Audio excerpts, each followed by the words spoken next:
Selamat pagi Bapak Ibu dan Saudara yang dikasihi Tuhan, juga untuk teman-teman remaja dan pemuda. Mari kita bersaat teduh. Hari ini Kamis 24 Juni 2021. Bacaan kita terambil dari Wahyu pasalnya yang ke-20 ayat yang ke-7 sampai dengan 10. Tetapi kita akan membaca ayat yang ke-9 sampai dengan 10. Demikianlah bunyi firman Tuhan. Maka naiklah mereka ke seluruh dataran bumi, lalu mengepung perkemahan tentara orang-orang kudus dan kota yang dikasihi itu. Tetapi dari langit turunlah api menghanguskan mereka, dan iblis yang menyesatkan mereka dilemparkan ke dalam lautan api dan belerang, yaitu tempat binatang dan nabi palsu itu, dan mereka disiksa siang malam sampai selama-lamanya. Berbahagialah Bapak Ibu Saudara yang membaca, merenungkan, dan melakukan dalam hidup kita. Saudara, apabila saudara ditanya, di mana pusat pemerintahan sinode Gereja Kristus Tuhan? Kira-kira apa jawaban saudara? Saya yakin saudara kita akan sepakat menjawab di Kota Malang, pusat pemerintahan sinode GKT. Namun pertanyaannya saudara, apakah Kota Malang merupakan pusat pemerintahan gereja secara universal, secara umum? Maka jawabannya tentu tidak, karena Kota Malang adalah pusat pemerintahan sinode GKT. Tetapi belum tentu sinode yang lain pun menjadikan Kota Malang sebagai pusatnya. Contoh, GKI pusatnya di Jakarta, GPIB pusat sinodenya di Jakarta, HKBP pusat sinodenya di Sumatera Utara. Maka pertanyaannya saudara, di manakah sebenarnya pusat gereja secara universal itu? Pusat pemerintahan gereja secara umum itu di mana? Maka jawabannya adalah di sorga. Jadi pusat pemerintahan gereja adalah di sorga, bukan dunia. Kalaupun ada Malang, ada Jakarta, ada Surabaya, ada Sumatera Utara, itu pusat pemerintahan sinode. Tetapi pusat pemerintahan gereja itu adalah di sorga. Saudaraku yang dikasihi di dalam nama Tuhan, Gog dan Magog merupakan nama-nama yang diambil dari nubuat Yehezkiel. Dan ini melambangkan kekuasaan yang meninggikan diri melawan yang maha kuasa dan yang dikalahkannya. Dengan menggunakan nama-nama itu saudara, penglihatan ini langsung menyatakan bahwa usaha bangsa-bangsa itu percuma dan akan gagal ketika mereka mencoba melawan pemerintahan Tuhan. Setelah iblis mengalami kebebasan, ia mengumpulkan bangsa-bangsa pada keempat penjuru bumi, yaitu Gog dan Magog. Tujuannya untuk berperang, meruntuhkan pemerintahan orang-orang kudus. Bukan saja kejahatan Satan bertahan dan memuncak, penghukuman Allah terhadapnya pun bertahap dan memuncak. Tindakan Allah pun digambarkan sebagai penghukuman terhadap kekuatan jahat dari dunia ini, saudara. Bagian yang kita baca ini memaparkan puncak perlawanan Satan. Sesudah sementara waktu dirantai, kini ia dilepaskan dan diberi kesempatan menyesatkan penduduk dunia. Ia menegaskan bahwa sedahsyat apapun Satan, ia tidak bebas tanpa kendali Allah. Tujuan akhir kegiatannya ini adalah untuk mengepung kota Allah, melawan Allah dan umatnya, dan menghancurkan pemerintahan Tuhan. Satan akan terus menyerang umat Allah, tetapi ia harus tunduk kepada batas-batas yang Allah tentukan.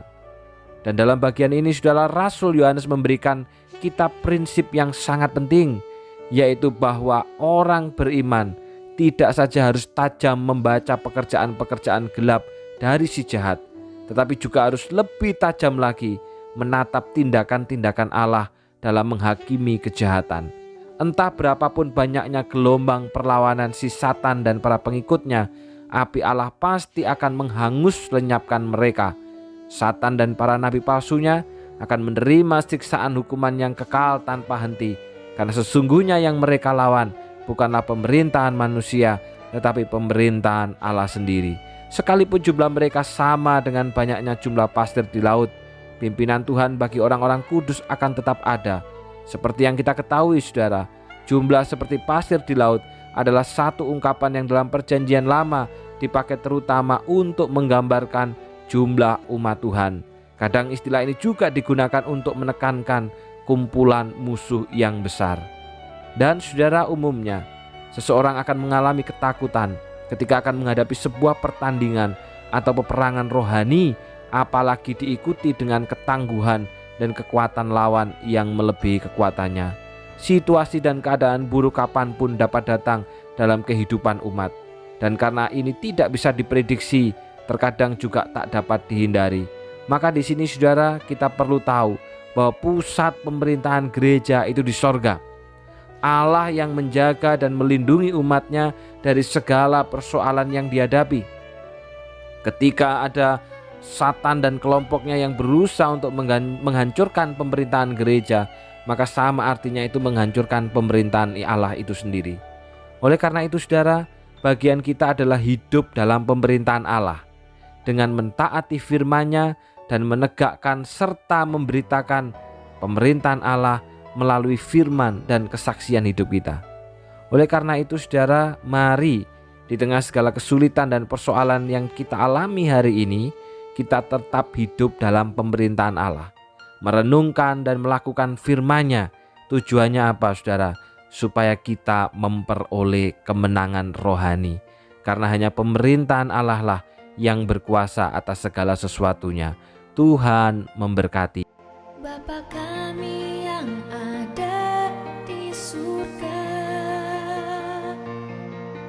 dimuliakanlah nama-Mu, datanglah kerajaan-Mu, jadilah kehendak-Mu di atas bumi seperti di dalam surga. Mari kita berdoa. Bapa yang di surga, terima kasih Tuhan, firman-Mu pada pagi hari ini mengingatkan kami kesulitan, penderitaan, penindasan yang dialami oleh gereja Tuhan selama di dunia. Sesungguhnya kami diingatkan bahwa pemerintahan kami itu adalah di sorga.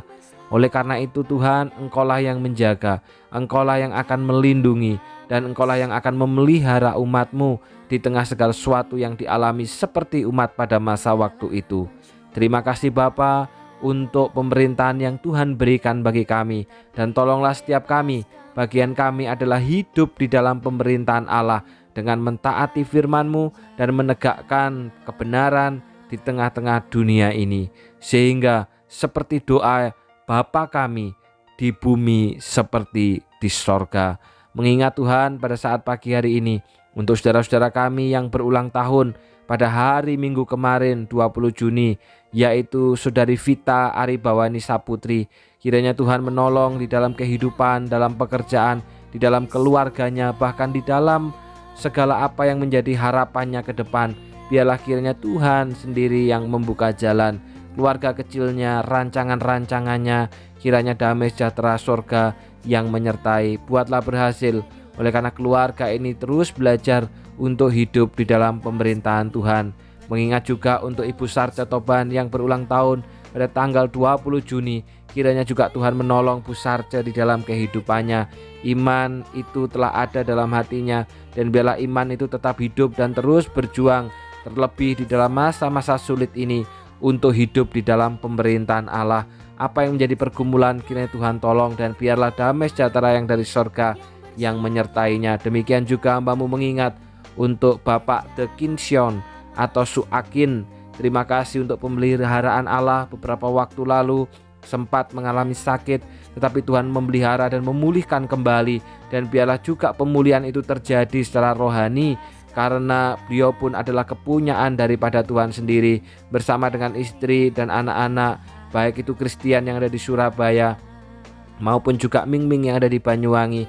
Kiranya Tuhan tolong, biarlah tetap keluarga ini menaruh setia dan harapan kepada Tuhan, sehingga kemenangan rohani itu akan terjadi ketika mereka menghadapi berbagai kesulitan. Demikian juga mengingat untuk adik kami, Aurelius, Reinhard, Manuel atau Noel yang berulang tahun hari ini sama seperti Suakin. Kiranya juga Tuhan menolong Noel di dalam masa pertumbuhannya. Bersyukur memiliki Mama C. Yuli yang begitu setia untuk menanamkan benih iman kepadanya. Biarlah Noel bertumbuh menjadi seorang anak yang takut akan Tuhan, takut akan orang tua, mencintai Tuhan dan mencintai orang tuanya. Kiranya masa depannya adalah masa depan yang sudah Tuhan rancang. Demikian juga Bapa hambamu mengingat untuk ibadah minggu keempat nanti khusus usia lansia. Kiranya Tuhan kau gerakkan usia lansia, dan biarlah mereka pun juga dapat mengucap syukur ketika Tuhan izinkan untuk bersama-sama ibadah di gereja. Mereka pun juga boleh terus memiliki ikatan yang dekat dengan Engkau Tuhan, dan rasa syukur itu pun akan dinyatakan dengan mereka mengikuti persekutuan itu di gereja bersama-sama seluruh umat Tuhan dengan tetap menjaga protokol kesehatan. Demikian juga hambamu berdoa untuk vaksinasi di Banyuwangi ini. Bersyukur berbagai lembaga telah membuka ruang vaksinasi itu secara terbuka Tuhan. Biarlah kesempatan yang baik ini direspon oleh umatmu GKT Banyuwangi ataupun juga untuk masyarakat Kabupaten Banyuwangi, sehingga makin terciptalah herd immunity, yaitu di mana masing-masing kelompok ini pun pada akhirnya memiliki kekebalan sekalipun juga tetap harus menjaga protokol kesehatan. Terima kasih Bapa, inilah doa dan permohonan kami. Di dalam nama Tuhan Yesus kami sudah berdoa. Amin. Saat teduh kita pada pagi hari ini telah selesai. Selamat pagi dan Tuhan Yesus memberkati. Selamat ulang tahun untuk Suakin pada hari ini 24 Juni dan juga untuk Noel yang berulang tahun pada hari ini. Tuhan memberkati.